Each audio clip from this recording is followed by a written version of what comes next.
Alors, donc cette deuxième vidéo est consacrée aux étapes du commentaire d'arrêt. On va essayer de comprendre finalement comment on fait pour rédiger un commentaire d'arrêt, comment on fait même pour avoir des astuces, des petites techniques qui permettent systématiquement de trouver un contenu pour son commentaire d'arrêt.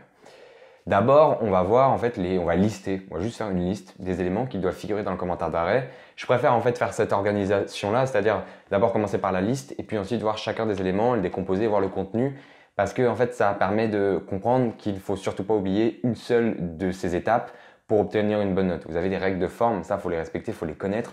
Donc on va les voir une par une. D'abord, dans le commentaire d'arrêt, vous avez l'introduction. L'introduction, c'est simple, il n'y a que trois éléments à retenir dedans. D'abord, vous avez l'accroche. Donc l'accroche ici, en fait, va falloir, ça vous le connaissez, hein, c'est pareil pour le bac, etc. Il faut attirer l'attention du correcteur sur votre sujet. Il y a des techniques pour en avoir, il y a plusieurs types d'accroches, ça on le verra plus tard. D'abord, première partie, c'est l'accroche. Ensuite, bon, c'est pas vraiment une étape, mais ça, il faut y penser vous. Vous pouvez pas juste mettre une accroche et passer à la deuxième étape. Il va falloir faire une phrase de transition. Moi, généralement, la phrase que j'utilise, on le verra après, mais c'est vous mettez une accroche et après vous mettez l'arrêt que nous avons à commenter de la Cour de cassation rendue le nous offre une belle illustration de cette actualité et ensuite vous partez sur la deuxième étape justement qui est la fiche d'arrêt. Donc accroche, ensuite deuxième étape, fiche d'arrêt. Là, pas de remarque particulière à dire, sachant qu'en fait vous devez vraiment reprendre une fiche d'arrêt classique que vous auriez fait sur n'importe quelle autre décision de justice. Il n'y a aucune spécificité à avoir. N'hésitez pas vraiment à recocher la même fiche d'arrêt que vous auriez fait juste pour un exercice de fiche d'arrêt. Ensuite, vous avez évidemment l'annonce de plan. Là, l'annonce de plan aussi, on verra, il y a quelques trucs à savoir dessus. Généralement, en droit, on évite de dire dans un premier temps, puis dans un deuxième temps. Mais donc, voilà, vous avez les trois étapes de l'introduction. Ensuite, les autres parties, c'est le plan et le contenu détaillé. Le plan, d'abord, en fait, là, il faut savoir que pour le commentaire d'arrêt, c'est la même chose pour pratiquement tous les exercices juridiques, à part le cas pratique où il n'y a pas vraiment d'exigence sur le plan. Mais vous devez faire un grand 1 divisé en deux sous-parties et un grand 2 divisé en deux sous-parties. Voilà, c'est tout ce qu'il y a à savoir dessus.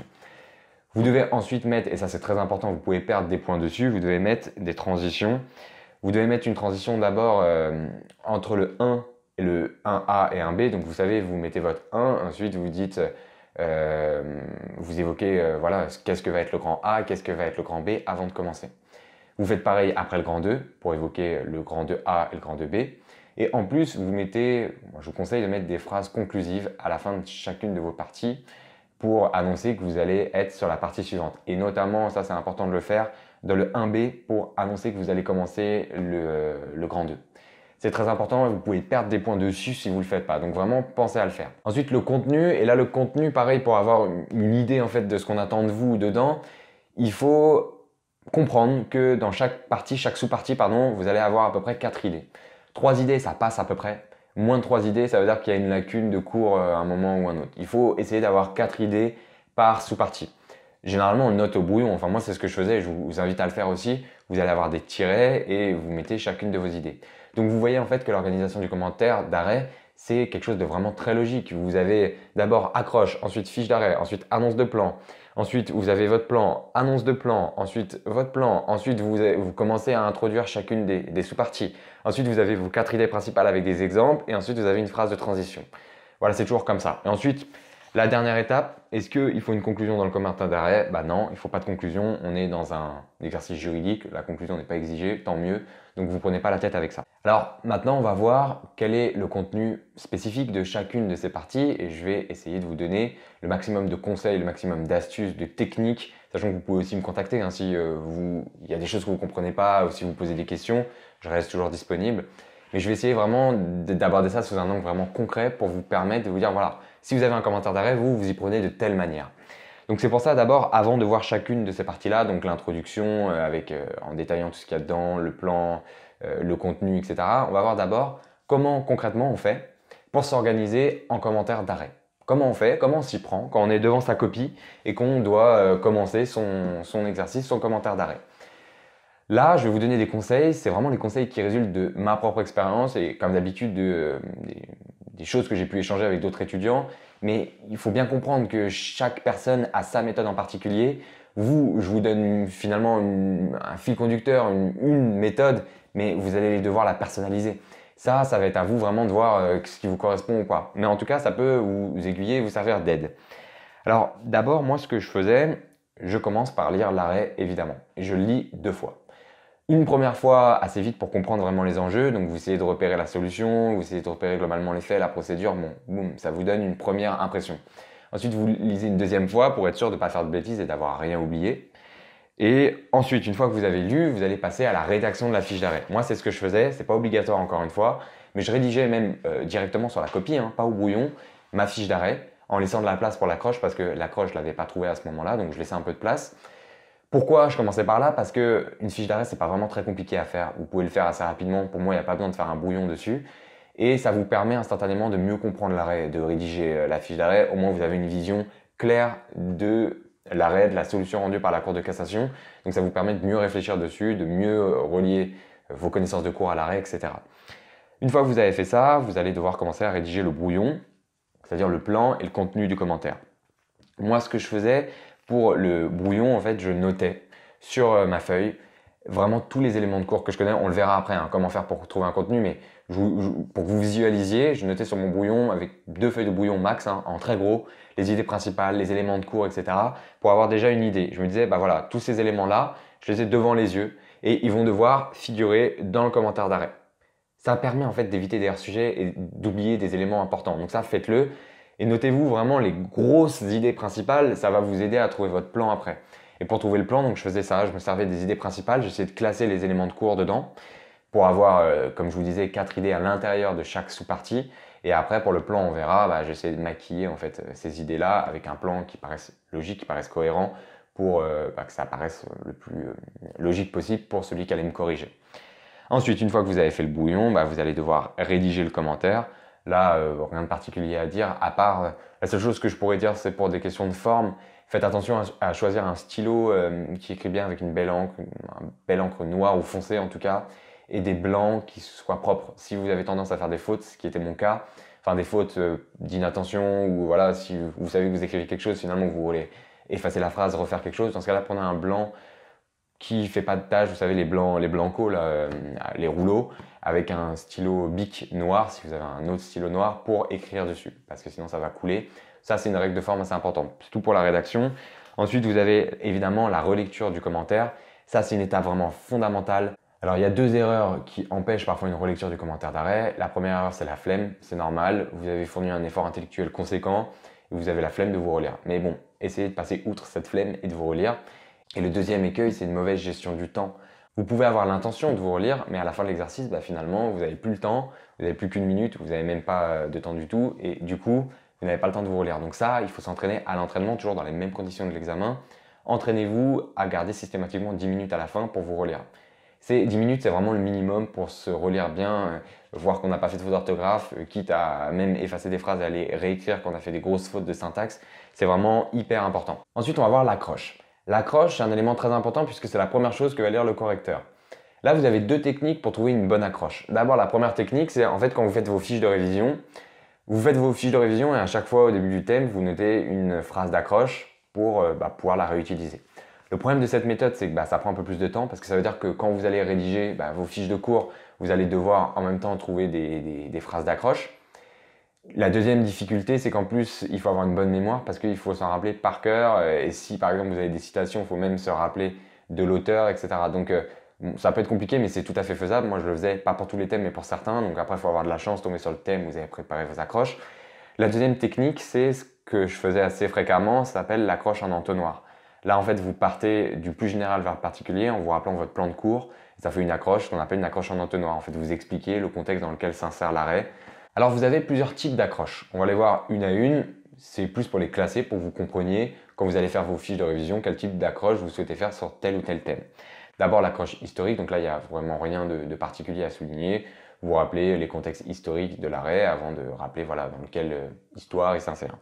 Ensuite, vous avez l'accroche d'actualité. L'accroche d'actualité, là, en fait, vous allez éveiller l'attention du correcteur avec des événements d'actualité, généralement récents, parce que c'est de l'actualité, qui se sont passés, qui ont fait le buzz, soit dans la presse juridique, soit dans la presse tout court, et vous essayez de le rattacher à l'arrêt. Ça marche bien aussi, vous pouvez essayer de mettre des statistiques dans les accroches d'actualité. C'est quelque chose qui retient bien l'attention, mais encore une fois, ça nécessite de noter à l'avance les statistiques sur vos fiches de révision. Ensuite, vous avez l'accroche citation ou l'accroche adage. Ça, pareil, il faut les noter sur votre fiche, rien de particulier à dire. Et puis, celle que je disais, l'accroche en entonnoir, c'est-à-dire vous rappeler du plus général vers le particulier, le contexte dans lequel s'insère l'arrêt. Et là, il faut juste rappeler votre plan de cours. Ensuite, vous avez une autre étape qui est la fiche d'arrêt. Alors cette étape, je ne vais pas passer de temps dessus, je vous l'ai déjà dit, vous faites la fiche d'arrêt, ça suffit. Ensuite, vous avez l'annonce de plan. Là, il suffit d'énoncer vos deux parties principales, mais l'annonce de plan, en fait, il ne va pas falloir faire dans un premier temps, dans un deuxième temps. Ça, c'est plutôt mal vu. Si vous n'avez vraiment pas le temps, que vous êtes pressé, faites-le comme ça, c'est pas la fin du monde. Mais si vous pouvez ne pas le faire, trouvez une autre formulation. Je vais prendre juste un exemple, c'est un arrêt de la deuxième chambre civile du 22 février 2007. C'est un arrêt sur le préjudice. Si vous faites du droit des obligations, vous l'avez forcément vu, sur l'illicéité du préjudice. Et plutôt que de mettre dans un premier temps, on verra, dans un deuxième temps, on verra, vous pouvez mettre par exemple, par cet arrêt, la Cour de cassation refuse d'appliquer la responsabilité civile pour la réparation d'un préjudice illicite, up, parenthèse avec le grand 1, et considère que de la nullité du contrat de jeu aurait dû découler une absence d'indemnisation, up, parenthèse, grand 2. Voilà, ça fait quelque chose de plus classe, de plus clair pour le correcteur, donc essayez de le formuler comme ça. Alors pour ce qui est du plan et du contenu du commentaire d'arrêt, là, ce qu'il faut en fait, c'est toujours avoir à l'esprit certaines questions que vous devez apprendre par cœur et que vous devez vous poser à vous-même lorsque vous allez devoir rédiger le contenu.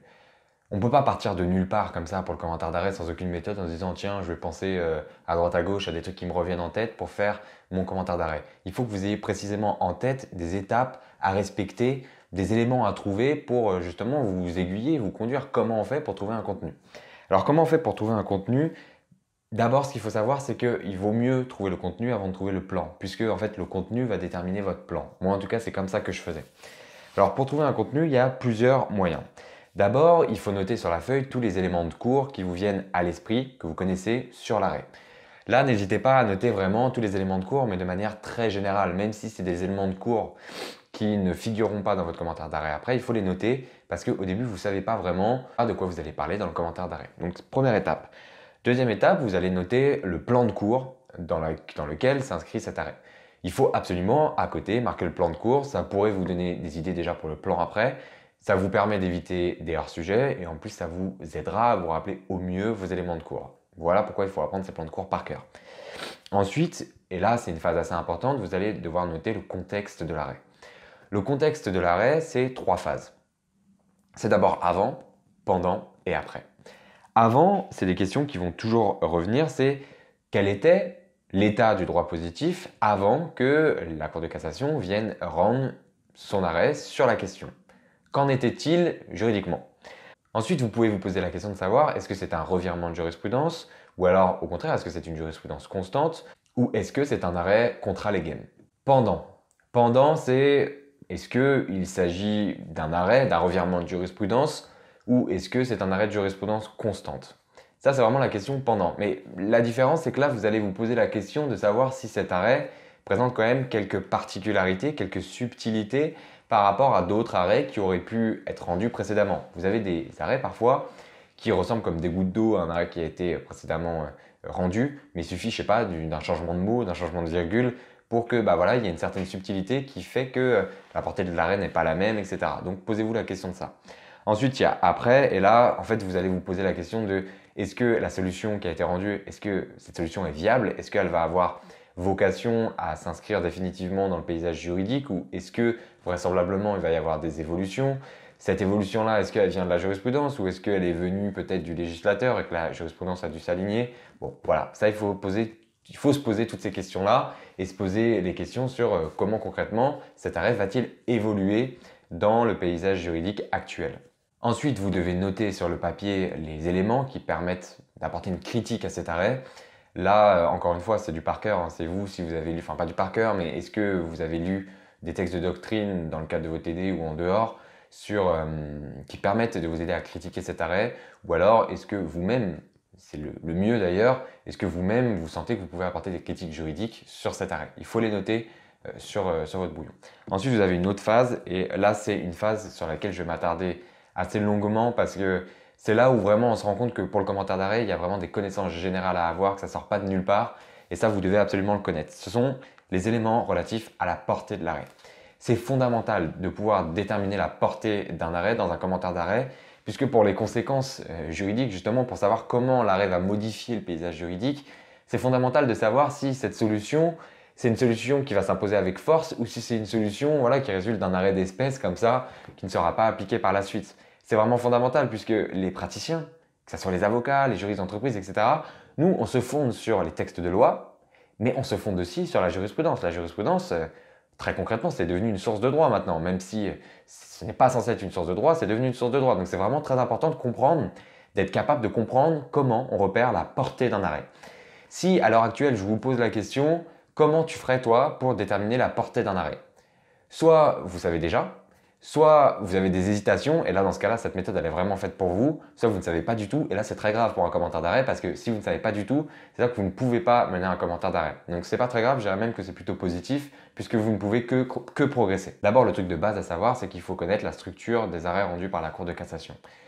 Là, si vous ne connaissez pas du tout, la structure des arrêts rendus par la Cour de cassation, je vous invite à aller lire l'article qui s'appelle « Comprendre un arrêt de la Cour de cassation rendu en matière civile » par Jean-François Weber, président de la Chambre à la Cour de cassation. Je le mettrai dans la description. Ça, c'est vraiment un article à lire. Même une fois, seulement une fois, mais 2 fois, à mon avis, c'est le minimum. Mais même une fois pour comprendre vraiment que la Cour de cassation ne rend pas ses arrêts comme ça à l'arrache. Il y a vraiment une méthode d'organisation qu'elle respecte. Et il faut connaître cette méthode pour comprendre ce qu'a voulu signifier la Cour de cassation. Quel est le message que la Cour de cassation a voulu nous apporter? Concrètement, c'est vraiment du code. La Cour de cassation, il y a des formulations. Jean-François Weber nous le dit dans l'article. Il y a des formulations qui veulent dire énormément de choses. Juste sur un mot, vous pouvez comprendre ce que la Cour de cassation a voulu dire et vous pouvez comprendre la portée de l'arrêt. Donc d'abord, il faut comprendre, il faut vous poser la question de savoir face à quel type d'arrêt vous êtes quand vous allez commencer à lire votre commentaire d'arrêt. Est-ce que vous êtes face à un arrêt de rejet ou face à un arrêt de cassation? Ça, c'est très simple, je pense que tout le monde le sait. Un arrêt de rejet, c'est-à-dire que la Cour d'appel a rendu une décision. Voilà, il y a une partie qui était pas contente et qui a formé un pourvoi contre l'arrêt devant la Cour de cassation. Ce pourvoi est rejeté. Donc la Cour de cassation, en fait, va statuer dans le même sens que la Cour d'appel. A l'inverse, un arrêt de cassation, la Cour d'appel rend sa décision, il y a un pourvoi qui est formé, et là, le pourvoi, en fait, finalement, le demandeur en pourvoi va obtenir gain de cause puisque la Cour de cassation casse l'arrêt de la Cour d'appel. Il faut absolument être capable d'identifier ces 2 types d'arrêts parce que vous n'allez pas lire la décision de la même manière. D'abord, c'est important pour les moyens du pourvoi. Si vous êtes dans un arrêt de rejet, les moyens de pourvoi ont une importance certaine puisqu'en fait, là, le demandeur au pourvoi a formulé une thèse, a formulé des arguments que la Cour de cassation a rejetés, mais ça va vous permettre de comprendre l'inverse de la solution de la Cour de cassation. Et ça vous permet en fait d'analyser justement ces moyens du pourvoi-là pour critiquer éventuellement la Cour de cassation. Les moyens du pourvoi, c'est vraiment une mine d'or quand vous êtes en commentaire d'arrêt, quand vous êtes dans un arrêt de rejet, parce que ça vous évite vous-même d'avoir à critiquer l'arrêt. Vous avez déjà la critique dans les moyens du pourvoi. Donc pourquoi se prendre la tête à essayer d'en trouver des nouveaux? Après, il faut faire attention parce que parfois vous avez des demandeurs au pourvoi. Les pourvois justement sont pas si bien rédigés que ça. Ils peuvent oublier de critiquer certains chefs des dispositifs qui pourtant auraient pu être pertinents. Et d'ailleurs, c'est encore une fois Jean-François Weber qui le dit. Il nous dit que si les moyens n'ont pas visé certains chefs du dispositif, ainsi que les motifs qu'ils justifient, la Cour n'a pas eu à les analyser, ni par voie de conséquence à se prononcer sur leur pertinence. Donc, portée à limiter pour les arrêts de rejet. Et pour les arrêts de la Cour de cassation, les moyens du pourvoi, évidemment, c'est beaucoup moins important. Pour les arrêts de cassation, parce que si vous êtes dans un arrêt de cassation, ça veut dire que la Cour de cassation a suivi en fait le raisonnement du demandeur au pourvoi. Donc, s'intéresser aux arguments du pourvoi, ça revient un peu à expliquer la solution de la Cour de cassation. Donc attention, le but c'est de commenter la solution de la Cour de cassation. Donc attention à ne pas trop parler des arguments du pourvoi parce que ça n'aurait pas d'intérêt. La deuxième chose qui est importante à savoir, c'est sur la structure de ces arrêts. On ne lit pas un arrêt de la Cour de cassation, je vais y arriver, comme on lit un arrêt de rejet. La structure d'un arrêt de rejet, en fait, il y a un syllogisme d'un arrêt de rejet. C'est d'abord le chef de dispositif de la décision attaquée qui est critiqué. Première étape. Deuxième étape, les moyens exposant les raisons juridiques de la critique. Troisième étape, réfutation par la Cour de cassation de ces critiques. La structure d'un arrêt de cassation, c'est d'abord la règle est celle-ci. Donc là, vous avez le visa et le chapeau. La juridiction de fond a dit cela. Et la troisième étape, c'est en statuant ainsi, elle a violé la règle, c'est le conclusif. Vous comprenez bien que puisque ces 2 types d'arrêts ne sont pas établis de la même manière, ne sont pas rédigés de la même manière, vous, quand vous allez lire l'arrêt, Si vous savez tout de suite si vous êtes face à un arrêt de rejet ou un arrêt de cassation, vous allez pouvoir analyser beaucoup mieux la décision. Ensuite, autre élément vraiment fondamental, c'est pour ce qui est des contrôles exercés par la Cour de cassation. Il faut savoir que la Cour de cassation peut se livrer à différents contrôles. D'abord, vous avez l'absence de contrôle. L'absence de contrôle, c'est lorsque les juges du fond ont un pouvoir discrétionnaire. Et là, ne confondez pas pouvoir discrétionnaire et pouvoir souverain des juges du fond. Pouvoir discrétionnaire, c'est-à-dire que les juges du fond font ce qu'ils veulent. Par exemple, c'est le cas pour modérer une clause pénale ou pour refuser une demande de sursis à statuer. Là, il n'y a pas de contrôle qui est réalisé. Aucun contrôle n'est réalisé par la Cour de cassation. Ensuite, vous avez ce qu'on appelle le contrôle restreint à l'exigence d'une motivation. Ce contrôle-là, c'est lorsque les juges ont un pouvoir souverain, justement. Et là, l'exemple type, c'est pour l'évaluation du préjudice et pour les modalités de sa réparation. Là, vous pouvez identifier ce contrôle lorsque vous avez une formulation comme la Cour d'appel a souverainement relevé que, ou alors a souverainement retenu, souverainement décidé, etc. Donc vous voyez que sur une phrase dans l'arrêt de la Cour d'appel, vous pouvez déjà dire voilà, on est face à un contrôle restreint à l'exigence d'une motivation, etc. Je vais vous expliquer après pourquoi c'est important pour la portée de l'arrêt. Ensuite, vous avez le contrôle léger. Donc là, c'est un contrôle lorsque la Cour d'appel a tiré une conséquence juridique de ces constatations de fait, que cette constatation juridique est juste, mais que ça aurait pu être une autre constatation juridique, donc une autre solution. C'est un contrôle léger. Là, on le repère aux formules a pu retenir, a pu en déduire, a pu décider que. Quand vous avez ça, c'est un contrôle léger de la Cour de cassation. On nous dit sur le site de la Cour de cassation que le contrôle léger, il s'agit d'un contrôle de légalité qui intervient lorsque la Cour d'appel a tiré une conséquence juridique de ces constatations de fait qui était possible mais qui aurait pu être différente sans pour autant encourir la critique. Bon. Ensuite, vous avez le contrôle lourd. Contrôle lourd, très important de savoir le repérer.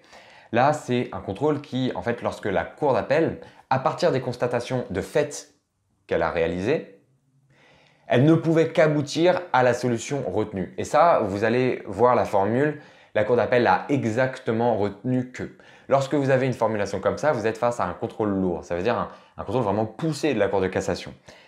Là, pourquoi c'est important de savoir distinguer entre ces quatre contrôles? Parce que si vous arrivez à identifier le type de contrôle, ça vous donne des informations, encore une fois, sur la portée de l'arrêt.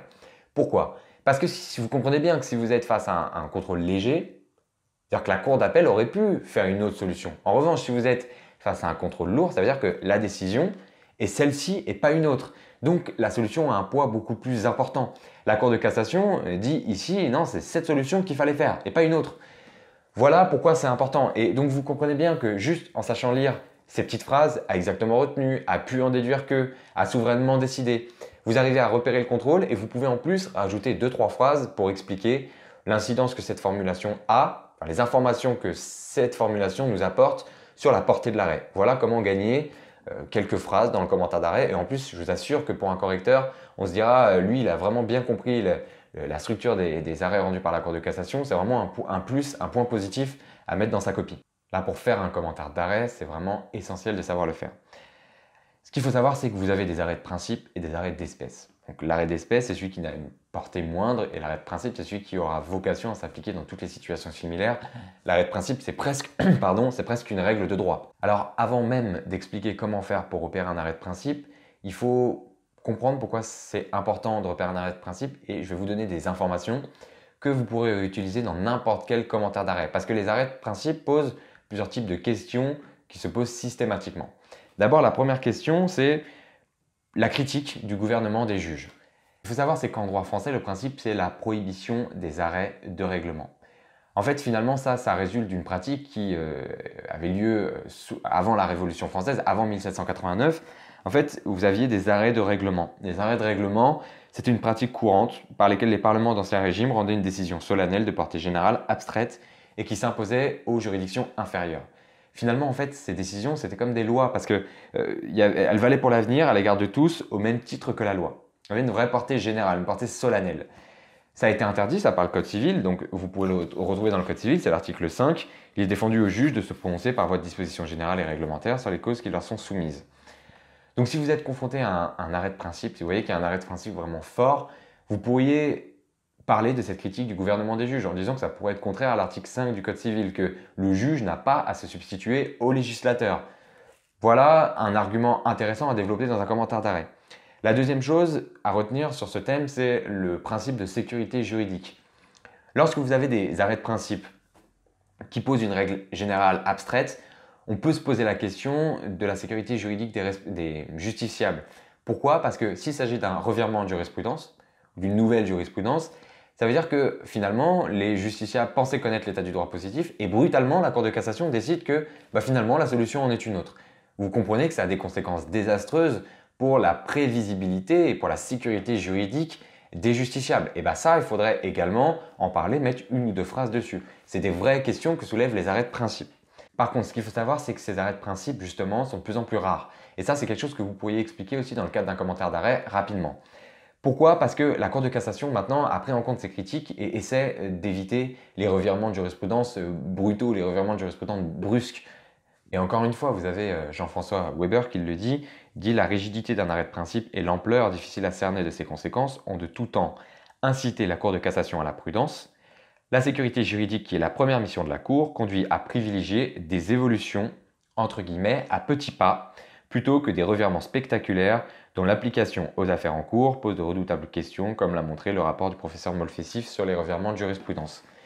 Ce qu'il faut savoir, c'est que cette formulation d'évolution à petits pas, c'est une formulation qui a été énormément reprise, qui est connue de la doctrine, etc. Donc n'hésitez pas à glisser ce terme dans une de vos copies. Je vous assure que ça fera plaisir à votre correcteur, d'autant plus s'il rédige une thèse, parce que forcément, il a entendu parler de ça. Donc vous devez connaître, voilà, c'est des petits éléments d'information qui permettent de commenter au mieux un arrêt.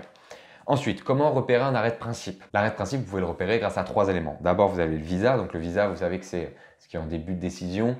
C'est l'information en fait sur les textes qui sont applicables. Ensuite, vous avez l'attendu de principe. L'attendu de principe, il n'est pas au même endroit suivant qu'on est dans un arrêt de cassation ou un arrêt de rejet. L'attendu de principe, c'est une règle de droit général appelée à s'appliquer dans toutes les situations similaires. Là, vous avez 2 exemples, un arrêt de rejet, un arrêt de la Cour de cassation que je mettrai dans la description pour que vous puissiez voir où se situe cet attendu de principe. Je ne vais pas y venir là dans la vidéo parce que ça n'a pas d'intérêt ça de le dire comme ça oralement, il vaut mieux le voir à l'écrit. Ensuite, vous avez un troisième élément, c'est sur les lettres qui sont marquées en haut de l'arrêt. Parfois, vous avez des lettres, on peut se demander à quoi ça sert, vous en avez 4, P, B, R, I. Ça, ces lettres permettent véritablement de hiérarchiser les arrêts de la Cour de cassation. Suivant la lettre que la Cour de cassation attribue à son arrêt, ce n'est pas la même portée, ce n'est pas la même publication en fait. Elle ne va pas être figurée dans les mêmes revues de la Cour de cassation. Je vous invite à aller lire un article de la Cour de cassation qui s'appelle « Hiérarchisation des arrêts » qui est sur le site de la Cour de cassation. Ça ne sert à rien que je l'explique ici. Voilà, vous pouvez lire à quoi correspond chaque lettre pour comprendre l'importance de la portée d'un arrêt. Ensuite, une fois qu'on a dit tout ça, il faut savoir comment classer. Donc là, c'est pour trouver de la matière, pour trouver du contenu dans votre commentaire d'arrêt. Donc vous voyez qu'avec tout ça, franchement, si vous n'arrivez pas à trouver ne serait-ce que quelques éléments pour votre commentaire d'arrêt, c'est que là, vraiment, il y a un problème de connaissance de fond parce qu'on peut toujours trouver des éléments dans l'arrêt. Mais une fois que vous avez tout ça, il va falloir savoir comment on utilise toutes ces informations, comment on les classe concrètement dans sa partie. Là, retenez toujours ce qu'on a vu tout à l'heure, c'est ce qu'on voit classiquement pour le commentaire d'arrêt, sens, valeur, portée. Le sens, c'est expliquer la décision. Donc ça, je l'ai expliqué dans la première vidéo. Expliquer la décision, ça consiste à expliquer le raisonnement suivi par les juges. Donc je vous disais que d'abord, il faut identifier un fondement juridique, le fondement juridique sur lequel a été rendue la décision. Ensuite, il faut expliquer, voilà, est-ce que la qualification juridique opérée par les juges, est-ce que cette qualification juridique-là, elle est pertinente? Et ensuite, voir les effets qui sont attachés à la qualification juridique. Est-ce que ces effets-là correspondent à cette qualification juridique ou est-ce que voilà, la solution applique des effets qui ne sont pas les mêmes que pour d'autres arrêts? Il faut se poser des questions là-dessus. Suivre le raisonnement du juriste, se poser les questions que se sont posées les juges en rédigeant leur décision. Voilà, ensuite vous avez, donc ça c'est pour le sens, ensuite vous avez la valeur.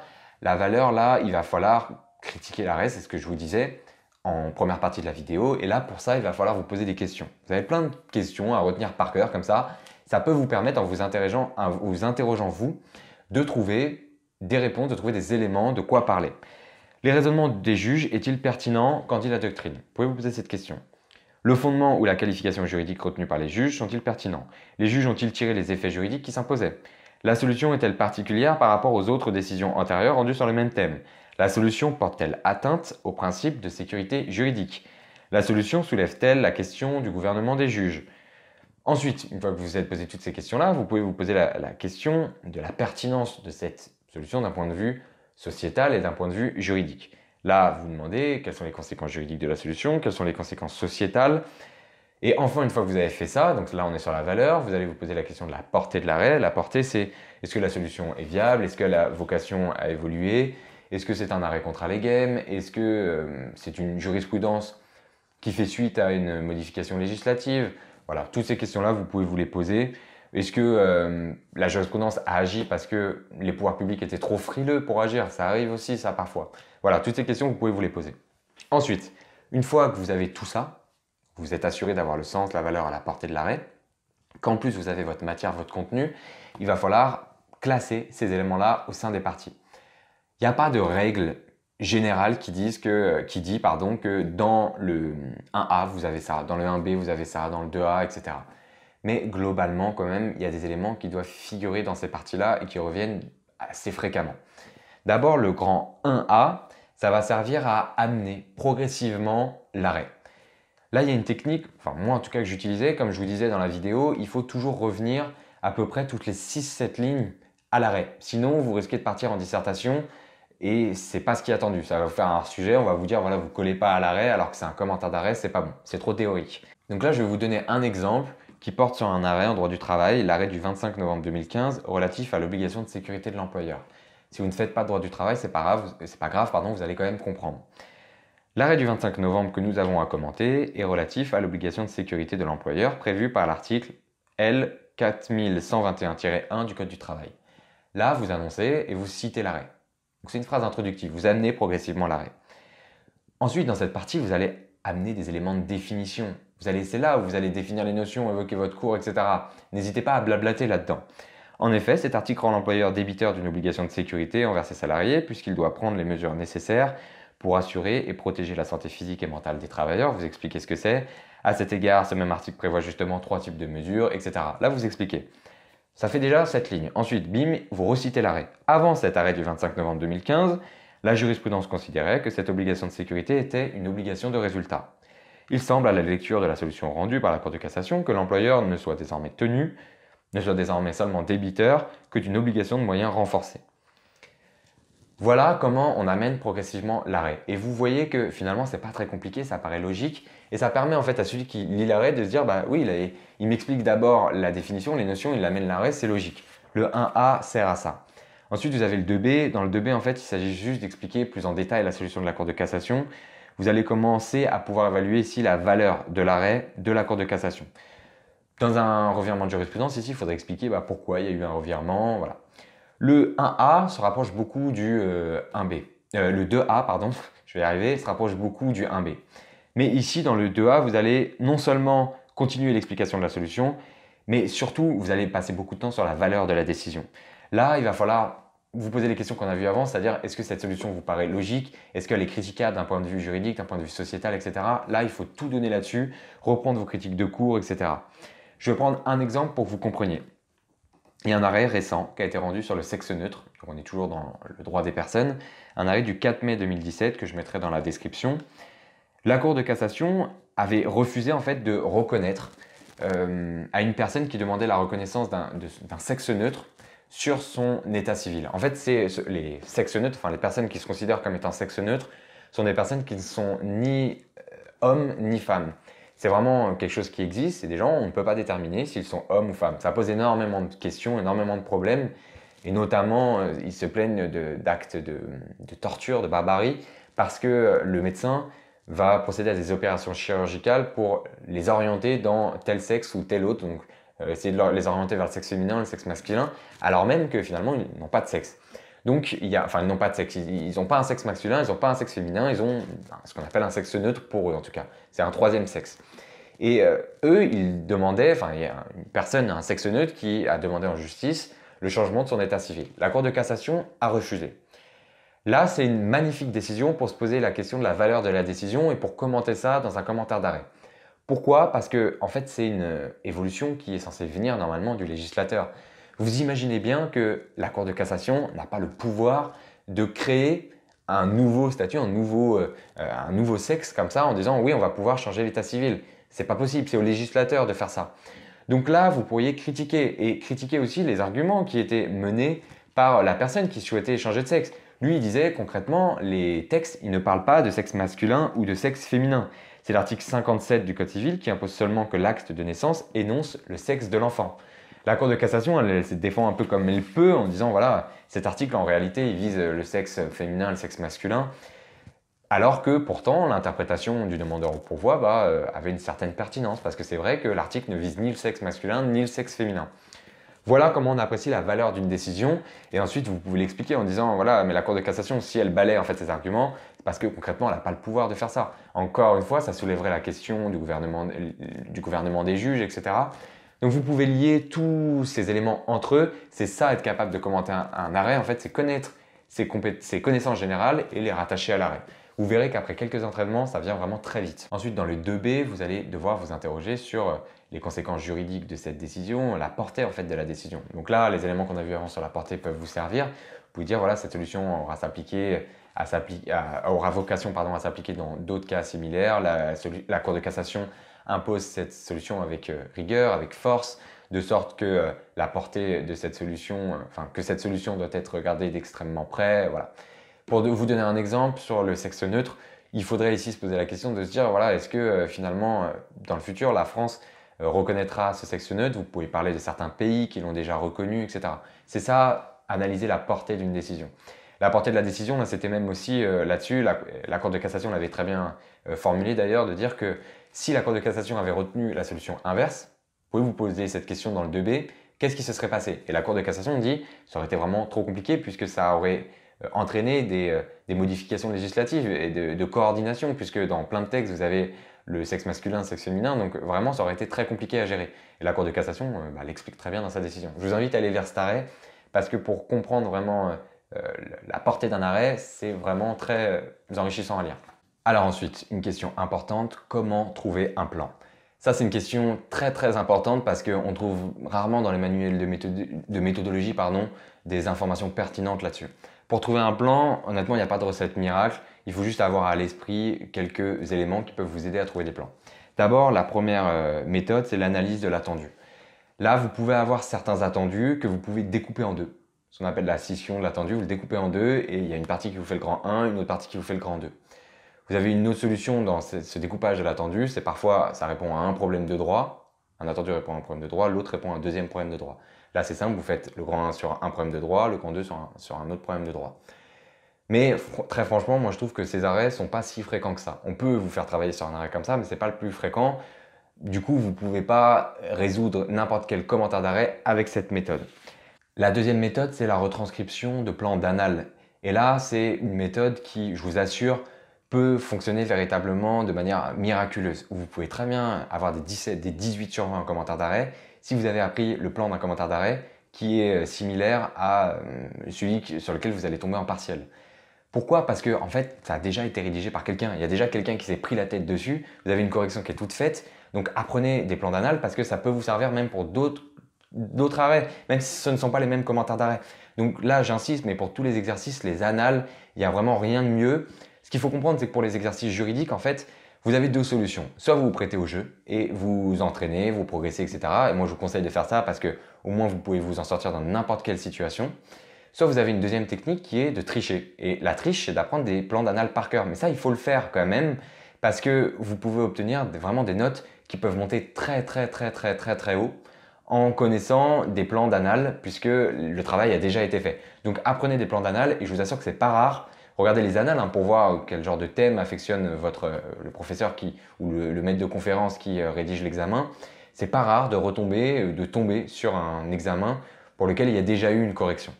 Ensuite, l'autre méthode, c'est l'utilisation de plans types. L'utilisation de plans types, j'ai rien d'autre à dire dessus que apprenez les plans par cœur. Essayez de vous entraîner en ayant déjà les plans dans la tête et pas en regardant une feuille à côté puisque vous pouvez vous retrouver après le jour de l'examen. Moi, ça m'arrivait des fois à oublier les plans types puisque j'ai l'habitude de réviser avec. C'est pour ça que je conseille toujours de s'entraîner dans les mêmes conditions, mais vraiment identiques à celles de l'examen. C'est-à-dire le même support, juste le code, sans rien d'autre. Ces plans, c'est principe exception, globalement, domaine régime, notion fonction, avant, après, qualification, sanction, caractérisation, effet. Vous en avez plein d'autres, ce n'est pas une liste exhaustive, mais en tout cas, retenez cette liste principale. Sachez que ces plans types, vous n'êtes pas obligé de faire grand 1, grand 2 avec. Vous pouvez les mixer, faire grand 1, grand 2, mais vous pouvez les mettre dans les A, B. Vous pouvez même les mettre à l'intérieur de votre sous-partie. Des plans types en fait qui peuvent coller à n'importe quelle subdivision. Alors comment faire concrètement pour trouver le plan? Ça on en a déjà plus ou moins parlé. Vous notez vos 4 idées principales ou même 5, 6, en tout cas vos idées principales, vous les notez en gros sur une feuille mais vraiment très gros. À côté vous avez votre brouillon et ensuite vous allez faire un autre brouillon en mettant à l'intérieur de chaque partie les idées que vous avez en les numérotant. Ça je vous conseille vraiment de numéroter vos idées 1, 2, 3, 4 à l'intérieur de vos idées principales. Et quand vous avez ça, après, ça va venir tout seul, vous verrez que vous allez identifier 4 sous-parties. Moi, je préfère identifier les sous-parties avant de trouver le grand 1 et le grand 2. C'est un prof qui m'avait montré ça et je trouve que c'est beaucoup plus logique en fait parce que le grand 1 et le grand 2, c'est une subdivision, mais le vrai contenu, c'est le contenu des sous-parties. Donc vous faites ça, ensuite vous maquillez votre plan, donc soit vous procédez avec les méthodes qu'on a vues avant, donc la scission de l'attendu ou alors des plans types, etc. Et ensuite, vous allez commencer à rédiger. L'avantage de noter les idées numérotées dedans, c'est que ça vous évite déjà d'oublier des idées et puis ça vous évite surtout d'avoir un plan qui est complètement déséquilibré. Si vous vous rendez compte que vous n'avez qu'une idée dans une sous-partie, c'est que votre plan n'est vraiment pas bon. Il faut au moins 3 sous-parties, même si vous forcez un peu pour pas que le commentaire paraisse complètement déséquilibré. Voilà pour ce qui est de cette deuxième vidéo. Maintenant, on va voir dans une troisième vidéo les difficultés et les conseils pour progresser en commentaire d'arrêt. Et ça se terminera sur un quiz que je vous invite à faire sur la méthodologie du commentaire d'arrêt.